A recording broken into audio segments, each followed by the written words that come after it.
Annabelle, the porcelain-faced terror from the Conjuring universe, stands as one of modern horror's most recognizable figures. Based on a real Raggedy Ann doll investigated by Ed and Lorraine Warren in the 1970s, the film version transformed the innocent toy into a Victorian-style porcelain nightmare. Annabelle first appeared in The Conjuring in 2013 as a possessed conduit for demonic forces, but her backstory wasn't fully explored until her standalone film, Annabelle, in 2014. The doll served as a vessel for the demon Malthus after being used in a ritual by members of a satanic cult. Her iconic status cemented with her own trilogy, including Annabelle Creation in 2017 and Annabelle Comes Home in 2019, with the three films grossing nearly $800 million combined worldwide. The character's design was created by VFX artist Tony Rosen, who deliberately contrasts innocence with malevolence through her frozen smile and unblinking glass eyes. What makes Annabelle iconic is her ability to remain terrifying while completely motionless, relying on implied threat rather than action. She represents childhood innocence corrupted, a theme that resonates deeply with audiences and has made her face instantly recognizable in horror culture. Chucky, the freckle-faced killer doll from Child's Play, revolutionized horror by making a toy designed for children into a weapon-wielding murderer. Created by Don Mancini and brought to life in 1988, Chucky is actually serial killer Charles Lee Ray, who transfers his soul into a good guy doll through voodoo magic moments before death. Voiced by Brad Dourif across 7 films spanning 3 decades, Chucky's personality combines dark humor with genuine menace, setting him apart from silent supernatural threats. The original Child's Play earned over $44 million against a $9 million budget, launching a franchise that would span multiple decades. His iconic status grew through sequels that evolved his character from pure horror in the original trilogy to horror comedy in Bride of Chucky and Seed of Chucky, then back to serious terror with Curse of Chucky and Cult of Chucky. The character's design, featuring overalls, striped shirt, and wild red hair, became so recognizable that Chucky transcended horror to become a pop culture icon. His ability to both terrify and entertain, combined with his wisecracking personality and creative kills, established the template for killer dolls with personality. The franchise's longevity and Chucky's evolution from straightforward slasher to complex character with relationships and motivations cemented his place as horror royalty. Billy, the tricycle-riding puppet from the Saw franchise, serves as the face of one of horror's most successful series. Created by James Wan and Lee Winnell, Billy first appeared in 2004's Saw as the mechanical messenger for the Jigsaw killer, John Kramer. Unlike possessed dolls, Billy is explicitly a puppet, controlled by elaborate mechanisms and pre-recorded messages, yet his presence carries supernatural dread. His distinctive appearance features a white face with spiral cheek patterns, red lips, black hair, and a black suit with red bow tie, creating an unsettling combination of formal dress and clown-like features. Billy doesn't kill anyone directly, but delivers Jigsaw's twisted moral philosophy through video messages and in-person appearances on his small tricycle. The character's iconic status stems from his role as the franchise's mascot across 10 films that grossed over $1 billion worldwide. His mechanical laugh and the sound of his tricycle wheels became audio signatures that signal impending terror. What makes Billy uniquely iconic is his function as a proxy for the killer's voice, turning a puppet into the embodiment of Jigsaw's philosophy about appreciating life through suffering. The character's design proved so effective that Billy became instantly recognizable even to those who've never watched the films, appearing in Halloween displays and horror merchandise globally. Brahms, the life-sized porcelain boy from The Boy in 2016, introduced audiences to a different kind of doll horror. Hired as a nanny for what she believes is a porcelain doll, protagonist Greta discovers the Heelshire family treats the doll as their actual son, complete with strict rules and schedules. The twist reveals Brahms is actually a grown man living in the walls, using the doll as a decoy. But the doll itself becomes iconic through its unsettling Victorian-era design and the psychological horror it represents. The porcelain Brahms features painted features, formal period clothing, and an expression of childlike innocence that becomes increasingly sinister as the film progresses. Director William Brent Bell used the doll to create tension through subtle position changes and implications of movement when no one is watching. The film earned $44 million worldwide against a $10 million budget, successful enough to spawn Brahms the Boy 2 in 2020.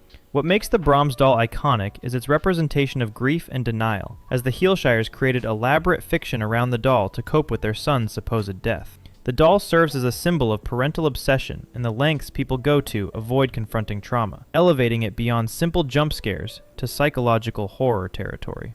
Robert. The real doll that inspired Chucky predates the movie franchise by decades. Robert the doll, currently residing in the Fort East Martello Museum in Key West, Florida, belonged to artist Robert Eugene Otto starting in 1904 when he was a child. The doll stands 3 feet tall, wears a sailor suit, and holds a stuffed lion, appearing innocent except for the hundreds of documented paranormal experiences surrounding it. Legend claims the doll was given to Otto by a Bahamian servant who practiced black magic and cursed it after being mistreated by the family. Witnesses report the doll's expression changing, objects moving in its presence, and strange giggling sounds coming from rooms where Robert is kept. The doll gained iconic status through decades of local legend before becoming internationally known in the 2000s through paranormal television programs and internet exposure. Museum visitors are advised to ask permission before photographing Robert, as legend holds the doll curses those who disrespect it, and the museum displays hundreds of apology letters from people who took photos without asking. Robert appeared in a series of low-budget horror films starting in 2015, but his true iconic status comes from being a real object with documented history spanning over a century. What makes Robert particularly terrifying is that, unlike movie creations, people can visit this doll in person, and many leave convinced something genuinely malevolent resides within it.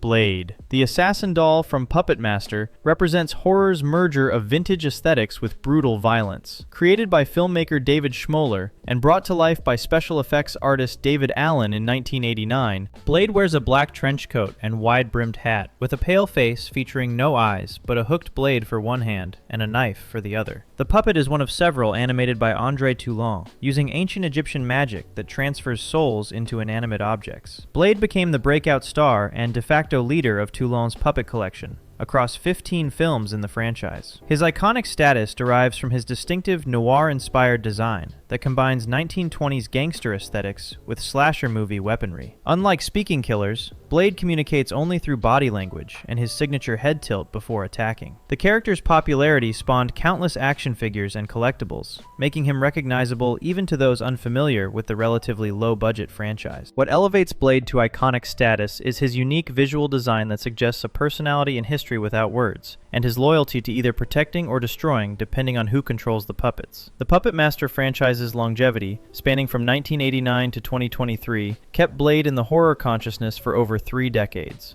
Slappy. The ventriloquist dummy from R.L. Stine's Goosebumps series terrorized young readers before making the leap to film. First appearing in the 1993 book Night of the Living Dummy, Slappy is a wooden ventriloquist dummy with an evil spirit that comes to life when specific ancient words are read aloud. The dummy features slicked back brown hair, a purple suit, red bow tie, and a sinister grin permanently carved into his wooden face. Slappy became so popular he appeared in multiple Goosebumps books, and was featured prominently in both the 2015 Goosebumps film and its 2018 sequel, Goosebumps 2: Haunted Halloween, voiced by Jack Black. His catchphrase, "You read the magic words, now you're my slave," and his cruel sense of humor made him the series' most memorable villain. The character achieved iconic status by introducing an entire generation of children to horror through accessible, scary stories, serving as many readers as possible first experience with the genre. What makes Slappy particularly effective is his combination of old-fashioned ventriloquist dummy aesthetics, which already unsettle many people, with genuine malevolence and personality. His wooden construction allows for creative horror imagery, as he's nearly indestructible, can be thrown around without damage, and his carved features never change expression, even while speaking. The Goosebumps franchise's massive popularity, selling over 400 million books worldwide, ensured Slappy's face became synonymous with children's horror fiction. By the way, if you're enjoying this so far, I post videos like this regularly. Subscribing would really help out. Facts. The ventriloquist dummy from Magic in 1978 predates the modern killer doll boom, but influenced every ventriloquist dummy horror story that followed. Directed by Richard Attenborough and starring Anthony Hopkins as failing magician Corky Withers, the film presents Fats as a dummy that may or may not be possessed, or simply a manifestation of Corky's deteriorating mental state. Fats feature classic ventriloquist dummy construction with movable mouth and eyes, with painted features that seem to shift between friendly and menacing depending on lighting and angle. What made Fats iconic was the ambiguity, as the film never definitively confirms whether the dummy is supernaturally alive or if Corky is experiencing psychosis, creating psychological horror rather than supernatural scares. Hopkins' performance. conducting full conversations between himself and Fats, with distinct voices and personalities, demonstrated how a skilled actor could make audiences believe a wooden dummy has independent thought. The film's advertising campaign, featuring just a close-up of Fats' face with the tagline, "Fats is coming," was so disturbing it aired primarily late at night after complaints. Though not as commercially successful as later Killer Doll films, Magic grossed $23 million and influenced subsequent ventriloquist dummy horror. Fats' iconic status comes from being the thinking person's killer doll, where the true horror lies in uncertainty about what's real, establishing ventriloquist dummies as objects of terror in cinema. Susy. The doll from May in 2002 represents horror's use of dolls as extensions of a damaged psyche. In this psychological horror film, the titular character May, played by Angela Bettis, creates Susy as her only childhood companion after being isolated due to a lazy eye. Susy is a handmade doll with button eyes and a permanent stitched smile, kept in a glass case as May's most precious possession. The doll serves as May's confidant and the voice of her darkest impulses throughout the film. What makes Susy iconic in horror circles is her role as both comfort object and symbol of May's deteriorating mental state, representing the loneliness that drives the character's eventual descent into murder. The film subverts expectations by having the doll itself remain inanimate throughout, while serving as the catalyst for increasingly disturbing behavior. Susy's design, deliberately crude and handmade rather than manufactured, emphasizes the personal connection and makes her more disturbing than a store-bought toy. The character achieved cult status through the film's critical acclaim at horror festivals and its reputation as an underappreciated gem in psychological horror. What elevates Susy to iconic status within horror enthusiast circles is her representation of how objects meant to comfort can become prisons of isolation, and how the line between imagination and delusion can blur with devastating consequences.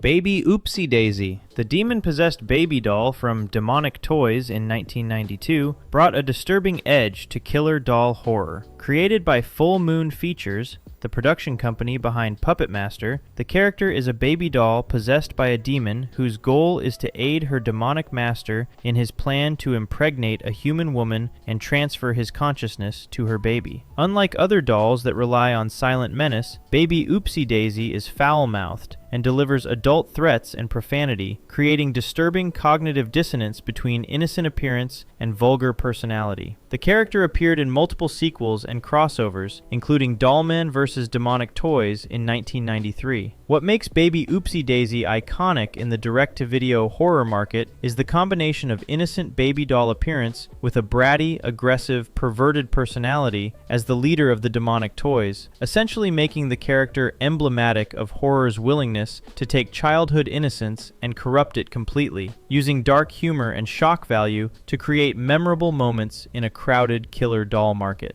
Clown Doll. The possessed toy from Poltergeist in 1982 created one of horror cinema's most memorable single scenes. Though appearing in only a few minutes of the film, directed by Tobe Hooper and produced by Steven Spielberg, the clown doll that attacks young Robbie Freeling became the film's most iconic image for many viewers. The doll sits in a chair in the children's bedroom, featuring a traditional clown design with painted smile, colorful outfit, and unblinking eyes that seem to follow the character. The scene where Robbie looks away and back to find the doll missing, then discovers it attacking him from behind, taps into primal fears about objects that shouldn't move independently. What makes this clown doll iconic is its efficiency in horror storytelling, creating maximum impact with minimal screen time through Hooper's direction and the realistic practical effects during the attack sequence. The scene became so influential, it's been parodied and referenced in countless films and television shows, cementing its place in horror history. Poltergeist grossed $121 million worldwide and received 3 Academy Award nominations, giving the clown doll mainstream exposure beyond typical horror audiences. The doll's iconic status also contributed to the broader cultural fear of clowns that intensified in the 80s and 90s, demonstrating how a single, well-executed scene can have lasting cultural impact and make an object terrifying to multiple generations.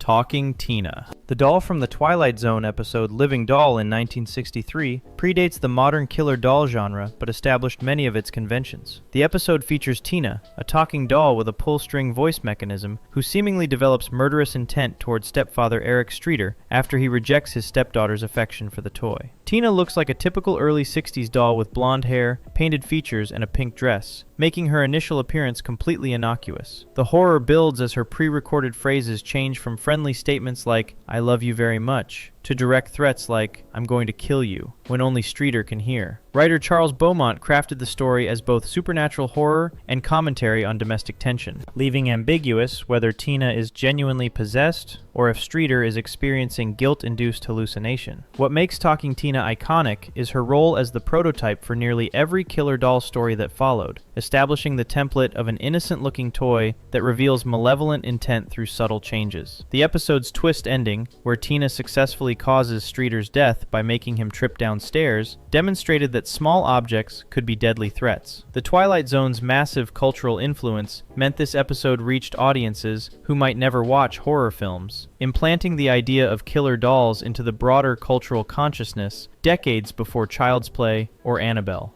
Pin. The medical dummy from Pin in 1988 explores psychological horror through a life-sized anatomical teaching model. The film follows Leon, who as a child watches his doctor father use Pin, a transparent medical dummy showing internal organs and systems, as a teaching tool by ventriloquizing through it. After traumatic events, Leon begins believing Pin is alive and continues conversations with the dummy into adulthood with increasingly dangerous results. Pin's design is deliberately clinical and educational, a transparent shell revealing medical accuracy beneath, which makes the character's evolution into an object of horror more unsettling than if it were designed to be scary. What makes Pin iconic in psychological horror is the explicit connection between childhood imagination and adult delusion, showing how an object used by adults to deceive a child for educational purposes becomes the foundation for psychosis. Director Sandor Stern based the film on Andrew Niederman's novel and created a character study about trauma, isolation, and the dangers of substituting objects for human connection. Pin achieved cult status through video rentals and late-night television airings, finding audiences who appreciated its slow-burn psychological approach over jump scares. The dummy's transparent design and medical context make Pin unique among horror dolls, representing knowledge and education twisted into instruments of isolation and madness, proving that horror dolls don't need supernatural elements to be effective. If you found this interesting, consider subscribing so you never miss new content. Thanks for watching.